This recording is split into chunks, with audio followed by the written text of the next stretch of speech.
Ngiyanibingelela bazalwane egameni likaJesu Kristu waseNazaretha. Ngibingelela nonke ey'ndaweni zonke ngokwahlukahlukana kwenu. Uma kaMpendulo uthandazile e-upper room, yes. Ngibingelela obaba, ngibingelela uma, ngibingelela nekhaya elikhulu iJerusalema kwaMapumulo. Yes, and ngibingelela bonke abazalwane ey'ndaweni zonke egamelini likaJesu. Sizothula-ke i-report ye-upper room yaleli sonto. Ngizoqala la ekuthenini-ke bazalwane sike saba nohambo sangena u-door to door siyofakaza ngoJesu.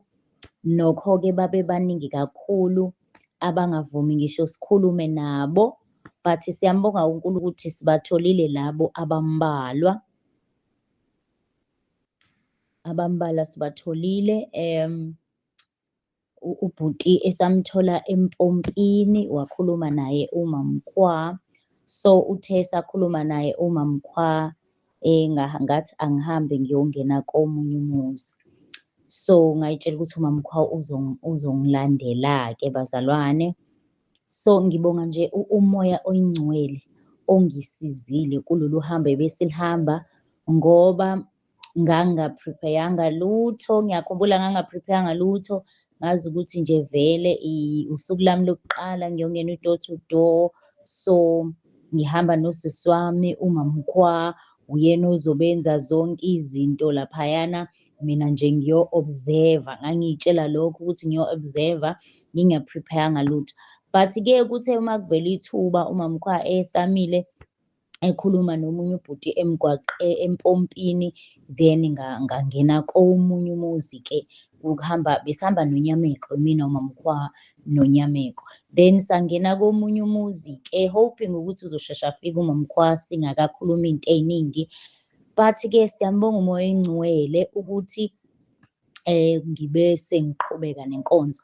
Bazalwane ngimbonga kakhulu umoya oyingcwele ngoba ngangingaphethe ngisho ivesi, kodwa uNkulunkulu emuhle nje wavele wadropha kimina uMathew 10:7. Hawu, ngajabula-ke bazalwane, sakhuluma nabo ngombuso kaNkulunkulu, yes.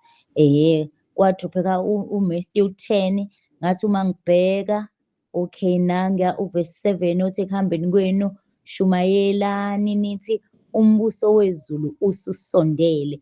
So-ke ngastikha kulokho-ke bazalwane, noma ngabathola-ke abazalwane bakhona laphana bethi bona basindisiwe.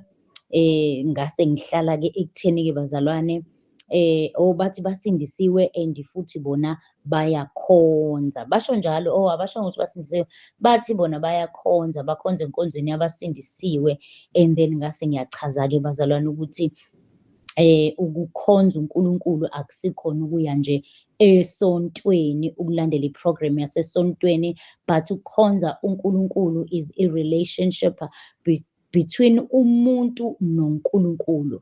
Ngase ngiyachaza-ke bazalwane. So ngambonga kakhulu uNkulunkulu nje ukuthi angigayide-ke kwaze kwafika usisi wami-ke waqhubeka. So simbonga kakhulu uNkulunkulu. Sathi masuka lapho-ke bazalwane, sathatha nenamba yabo-ke abazalwane labo, kwakuyikaMoyane Isibongo, ngarekhoda down, ngathatha nenamba yabo. Sathi sizobasendela izintshumayelo, so baba right nje bazalwane. Simbonga kakhulu uNkulunkulu. Sathatha inamba yabo ya-WhatsApp. Ubaba wakhona wayenayo i-WhatsApp, uma wakhona akanayo ifoni. So safica uma wakhona nobaba wakhona, ubhuti wakhona owayephuzile nje wafika sekuphakathi, but sakhuluma-ke naye. Simbonga kakhulu uNkulunkulu. And bathi futhi singaphinde sibuye futhi siphinde sizohlangana. So sambonga kakhulu uNkulunkulu. Then-ke masuka lapho sahlangana nabafana abaningi nje. Ngiyakhumbula before singene lapho uNyameko waqoqa abafana wathi nime la siyabuya. Then safica bengasekho-ke. Sithe masibuya sahlangana nabo futhi abafana, hawu kwakhulunywa nabo. uMamkhwa wakhuluma nabo, noNyameko wakhuluma nabo. So mina ngangibhizi nomunye usisi esasikade siye kwakhe, samfica engekho. So saxoxa nanaye-ke mina ngaxoxa naye-ke ngamtshela ukuthi besizile kwakhe. Wase yabuza ukuthi belisilethe umthandazo yini, ngathi yebo besilethe umthandazo. Wasethi okay, hhayi nathi siyayenza leyo nto, yena-ke ukhonza ePostoli. So bazalwane, la esikhona thina ukhona abaphostoli, laba aphostoli kodwa abahlabela amadlozi, kukhona iZion ngokwahlukahlukane kwazo, nezangoma, noShembe, nje kuhlangene nje bazalwane. So lo sisi-ke wathi hhayi nami ngizoza nezami. So kushuthi-ke kuzoba yileyo nto-ke. So siyambonga uNkulunkulu, sathi hhayi you are welcome ukuza, ngoba ngokuza kwakhe yena ngiyambona ukuthi uzoshumayeza thina nezakhe ayithembayo. So thina-ke lokho sokuthatha as i-opportunity yokubatshela ngoJesu Kristu oyindlela neqiniso nokuphila. Haleluya. So-ke bazalwane, sizocela ukungena esifundweni sethu. Last time sasikhulume nge-word of wisdom bazalwane, mawukuthi sisakhumbula, sathi sikhuluma ngama-gift of the spirit. Yena bazalwane, sagcina sikhulume ngama-gift of the spirit, sathi ahlukene kawu-3. Sathi sino-category A, u-B no-C. U-A siphethe ama-gift of revelation, u-B gift of inspiration, u-C gift of power. So sisaku category A-ke bazalwane. Last time senze the word of wisdom. Yes, senze the word of wisdom. So siqhubeka ne-word of knowledge this time egameni likaJesu. Siku-word of wisdom, siku-word of knowledge bazalwane, the word of knowledge. So-ke bazalwane, kufundeka kanjena. This is supernatural revelation of divine knowledge or insight in the divine mind, will or plan, and also plans of others that man could not know himself. Hallelujah. Ayibonge Nkosi. Siphinde, that is supernatural revelation of divine knowledge or insight in the divine mind, will or plan, and also plans of others that man could not know of himself. Hallelujah. Hhayi-ke bazalwane, sizozama ukuhumusha. Lokhu kuwukwambulelwa okujulile ngomoya kolwazi lukaNkulunkulu nomqondo kaNkulunkulu, intando kaNkulunkulu, amacebo akhe uNkulunkulu namacebo abanye abangeke bawazi. Hallelujah. So-ke bazalwane, sasesiya-ke laphayana kuGenesis 1 verse 1 kuya ku-verse 2. Genesis 1 verse 1 kuya ku-verse 2 kufundeka kanje. Ekuqaleni uNkulunkulu wadala izulu nomhlaba. Verse 2, umhlaba wawuyihlane elingenalutho, kwakungubumnyama phezu kodwa, kepha umoya kaNkulunkulu wehla wenyuka phezu kwamanzi. Ayibonge Inkosi. So-ke bazalwane, sikhuluma la the word of knowledge. Sithola ukuthi-ke bazalwane, uMose wayazana noNkulunkulu uMose. So ngenxa yokuthi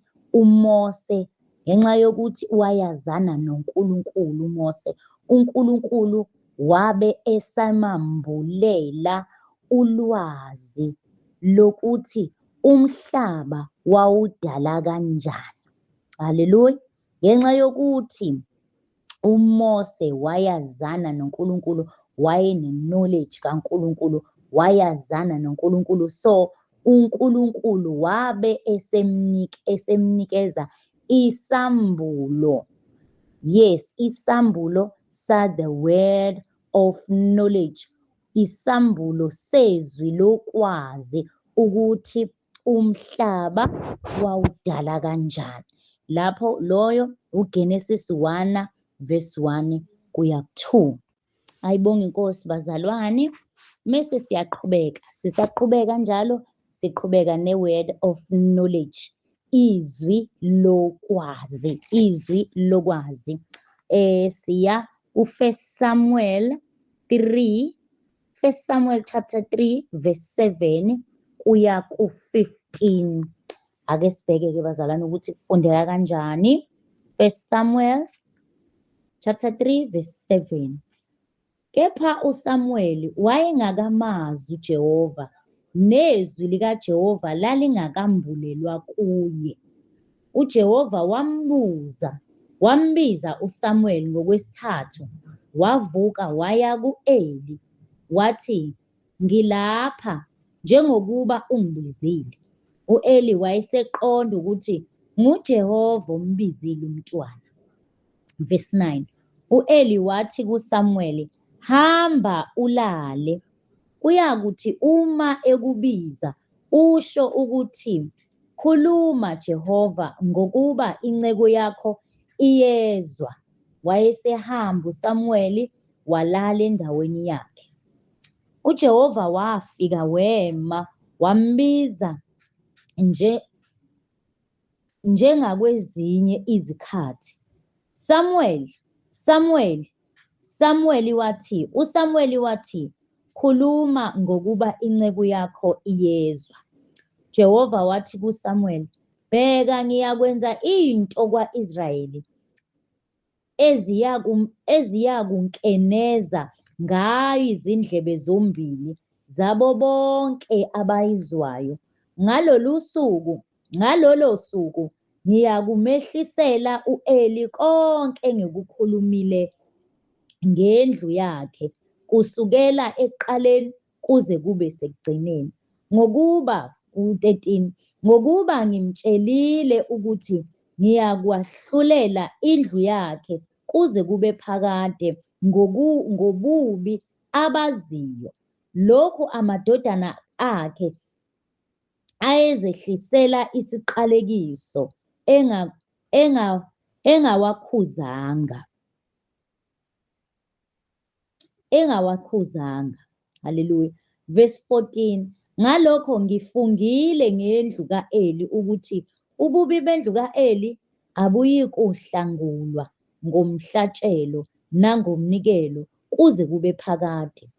uSamuel walala kwaze kwasa, wavula iminyango yendlu kaJehova. uSamuel wesaba ukumtshela u-Eli umbono. Ayibonge inkosi bazalwane. La sithola uSamuel usengumntwana, uhlala ethempelini likaNkulunkulu kanye no-Eli umpristi. Ayibonge inkosi.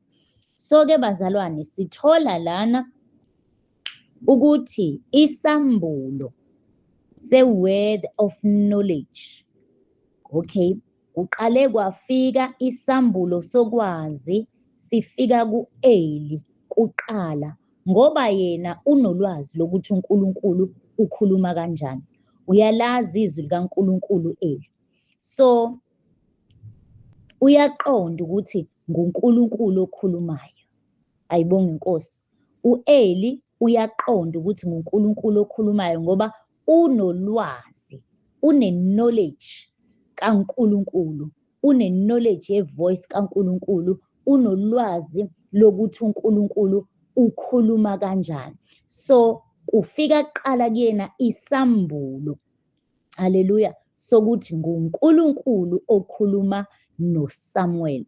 And then uma esesitholile lesi sambulo u-Eli sokuthi nguNkulunkulu okhuluma noSamuel, usenika-ke manje uSamuel izwi lokwazi, usedlulisela kuyena i-knowledge yokuthi naye azi izwi likaNkulunkulu. uSamuel usenikeza uSamuel izwi lokwazi, the word of knowledge, izwi lokwazi, ivoice kaNkulunkulu. Now ngenxa yokuthola uSamuel, ngenxa yokuthola izwi lokwazi, the word of knowledge, usethola-ke isambulo-ke manje uSamuel, isambulo sokwazi izwi likaNkulunkulu nokuqonda uNkulunkulu nokuqonda ukukhuluma kwakhe. So uthole u-Eli, uthole unolwazi u-Eli, iqala ku-Eli le ndaba. U-Eli unolwazi ngenxa yokuthi u-Eli uyalazi izwi likaNkulunkulu, uyamazi uNkulunkulu. Uthe umntwana maye eza kuyena uSamuel, umntwana uSamuel waqonda ukuthi nguNkulunkulu lo okhulumayo ngenxa yokuthi unolwazi lokuthi uNkulunkulu ukhuluma kanjani. And then usenikeza uSamuel the word of knowledge, usemdlulisela izwi lokwazi, izwi likaNkulunkulu. Uthe ukuba-ke uma-ke uSamuel eselizwile izwi lokwazi uNkulunkulu ngenxa yokuthola izwi lokwazi, usethola isambulo-ke manje sokulazi izwi likaNkulunkulu nokuqonda ukuthi uNkulunkulu ukhuluma kanjani. Hallelujah. Siphinde siye lapha kuverse 11. Kuverse 11 sekuSamuel-ke manje ngenxa yokuthi uSamuel useyalazi izwi likaNkulunkulu, usene-knowledge yezwi likaNkulunkulu, usene-knowledge ye-voice kaNkulunkulu, useyaqonda ukuthi uNkulunkulu ukhuluma kanjani. Ngakho-ke bazalwane, ngenxa yalolo lwazi, ngenxa yaleyo knowledge, usethola isambulo futhi. Yes, usethola isambulo sezwi lokwazi. Yes, uthola isambulo sezwi lokwazi direct from uNkulunkulu qobo-ke manje, uNkulunkulu qobo lwakhe. uNkulunkulu semnika-ke izwi lokwazi azokwenza ku-Eli namadodana akhe. Asithembe ukuthi siyayiqonda bazalwane le ndaba. The word of knowledge, the word of knowledge. Siqale ku-Eli.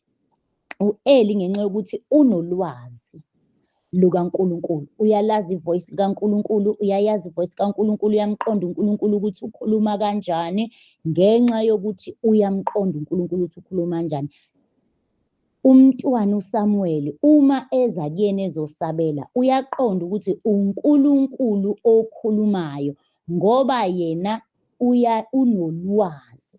So ngenxa yalolo lwazi usenikeza uSamuel the word of knowledge, usemdlulisela izwi lokwazi naye ukuthi ayazi ivoice kaNkulunkulu. So ngenxa yokuthi uSamuel-ke usetholile i-word of knowledge from ku-Eli, usethola naye-ke isambulo sezwi sezwi likaNkulunkulu, usethola isambulo sokwazi izwi likaNkulunkulu, the voice of God. Usethola isambulo sokumazi uNkulunkulu, sokumqonda uNkulunkulu, usokumazi ukuthi uNkulunkulu ukhuluma kanjani.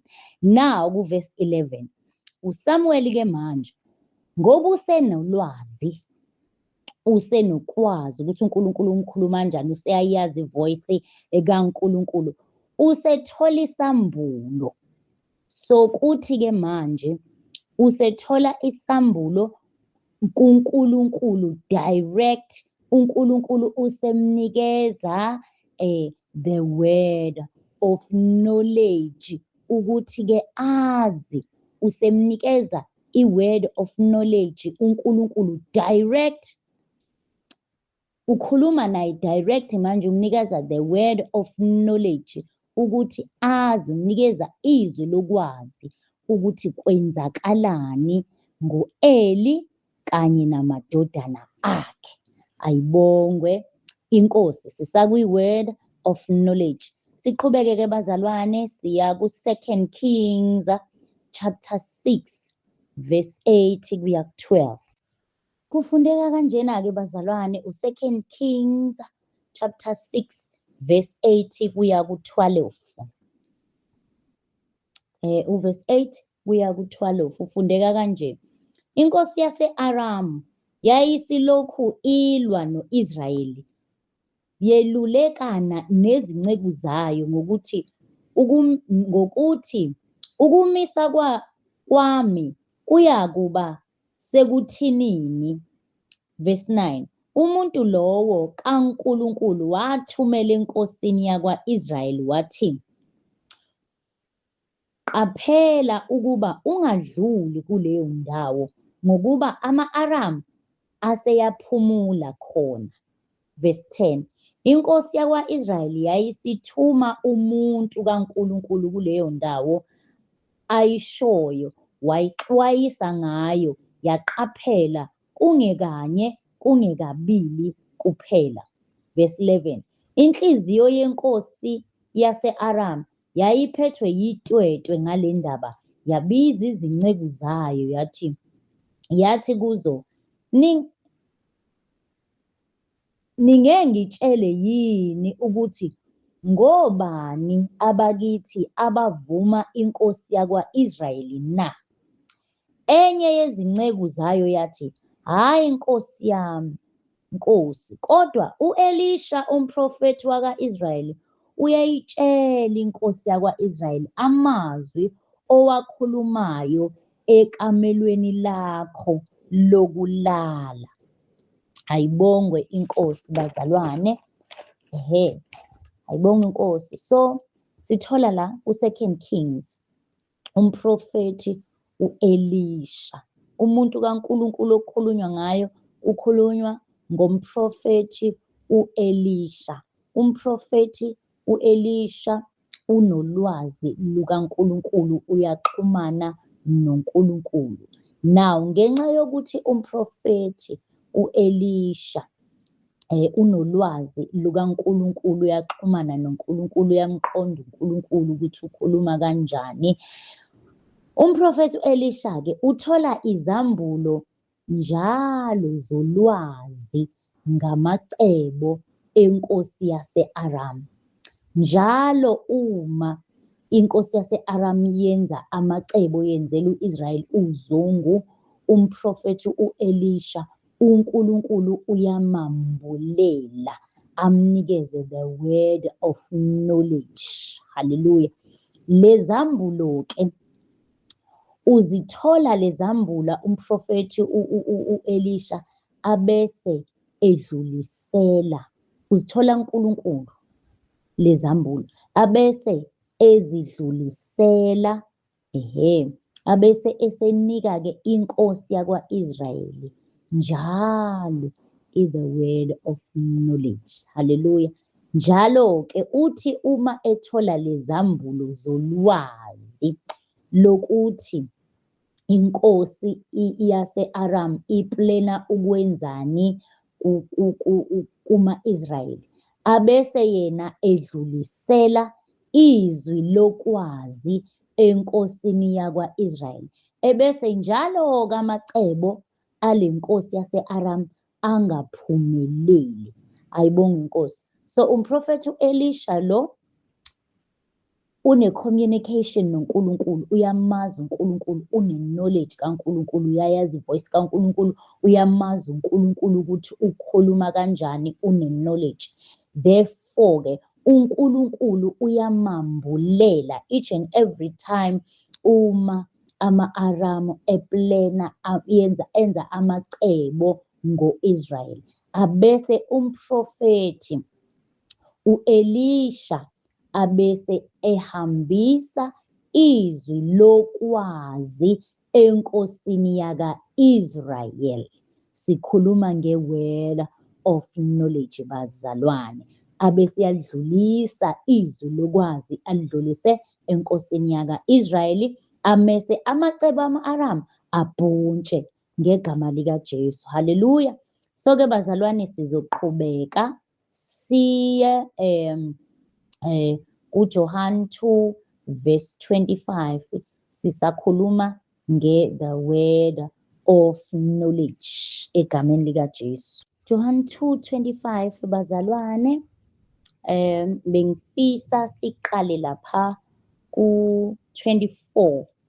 Kepha uJesu yena kabethembanga ukuba abhobokelane nabo ngokuba wayebazi bonke.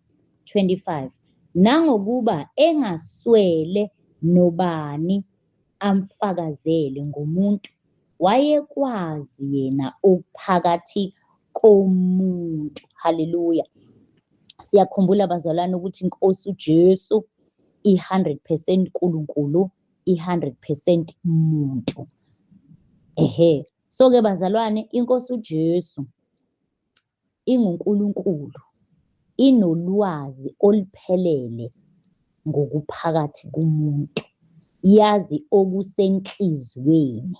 So-ke lapha kufundeka ngokuthi ayidingi muntu ozoyifakazela ngokuba yona inolwazi. He is full of knowledge, unolwazi uJesu Kristu, ngoba phela unguNkulunkulu, usibona ezinhliziyweni.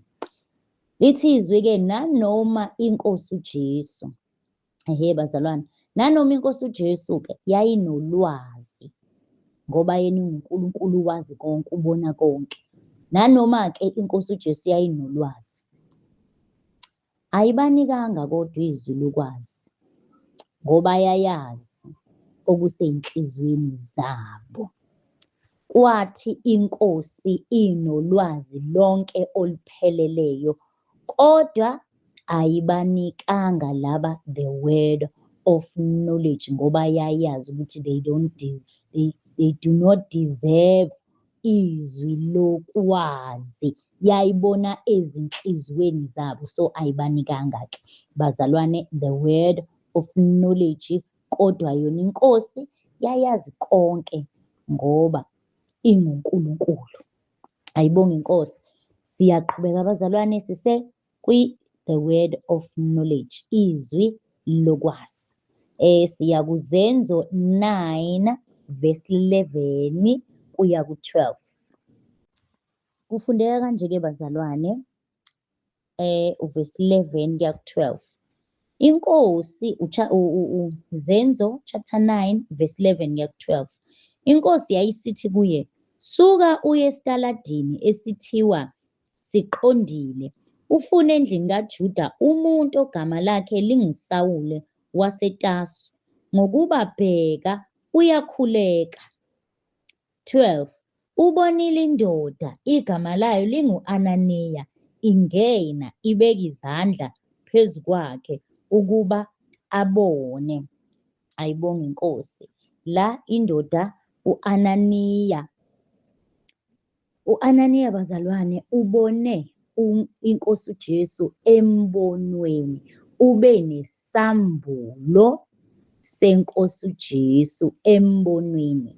iNkosi uJesu-ke emboneni isimnikeza izwi lokwazi ukuthi linika izwi lokwazi ukuthi akayekephi, and iNkosi uJesu imnika izwi lokwazi ngesambulo sikaPaul.